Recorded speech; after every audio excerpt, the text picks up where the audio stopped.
रमेश कुमार विंकवानी साहब जल्दी से अपनी बात मुकम्मल करें आप जी।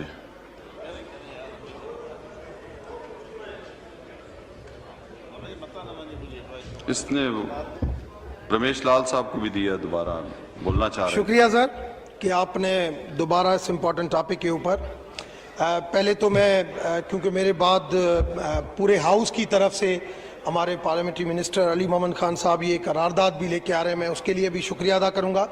जैसे ये इंसिडेंट हुआ, पाकिस्तान के प्राइम मिनिस्टर मोहतरम इमरान खान साहब ने भी इसके ऊपर एक्शन लिया, चीफ जस्टिस साहब ने भी एक्शन लिया, मैं हमारी पाक आर्मी हमेशा इस हवाले से होती है, फ़ौरन मुझे बुलाया, उन्होंने भी एक्शन लिया।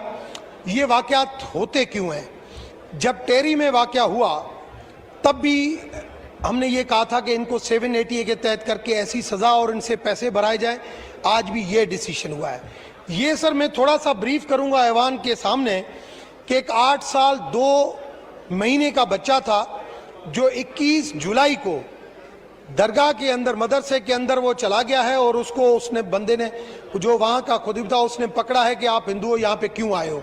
उसको जब मारा है तो उसका पेशाब निकल आया, जिसकी वजह से उसके खिलाफ जो है वो एक्शन लिया गया। उसके दूसरे दिन उसके खिलाफ FIR काटी गई, वो भी 295A में। 2 दिन वो 8 साल का बच्चा जेल में रहा। बदकिस्मती है कि 2 दिन 8 साल का बच्चा वो जेल में रहा। मगर मैंने इस इशू के ऊपर, मैं पहले दिन से था मगर मैंने इसको हाईलाइट नहीं किया क्योंकि मेरे लिए प्रायोरिटी ये थी कि 5 अगस्त का दिन आ रहा है और हमें कश्मीर के इशू को हमें देखना है कि कश्मीरियों के साथ क्या हो रहा है। हुआ ये कि 3 तारीख रात को दोबारा इसकी एक्सप्लॉइटेशन होती है। एक बंदा रिजवान सुमरो नाम का, जो आपस में उनकी चपकलिश किसी हरिजन बंदे के साथ होती है, वो उस चपकलिश के बहाने सोशल मीडिया के ऊपर चीज आती है।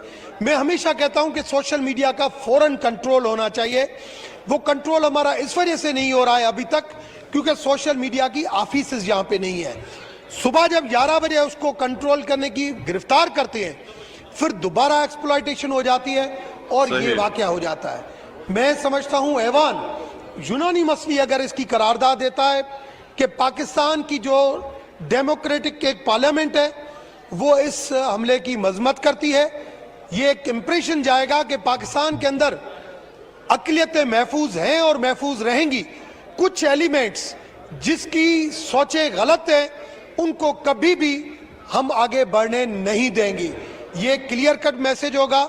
मैं आपका फिर दोबारा शुक्रिया अदा करता हूं कि इस टॉपिक के ऊपर मुझे बात करने दी, मगर मैं साथ में ये जरूर चाहता हूं कि जैसे चीफ जस्टिस ने कहा है कि मैं इसको खुद फॉलो करूंगा, इस तरीके से हमारी भी एक ओवरसी कमेटी होनी चाहिए या प्राइम मिनिस्टर साहब खुद उसको हैंडल कर रहे हैं। कम से कम कल्प्रिट से पैसे भी भराए जाए, कल्प्रिट्स को ATA के तहत सजा भी मिलनी चाहिए, कोई कंप्रोमाइज नहीं हो। आप सबका शुक्रिया सर, थैंक यू।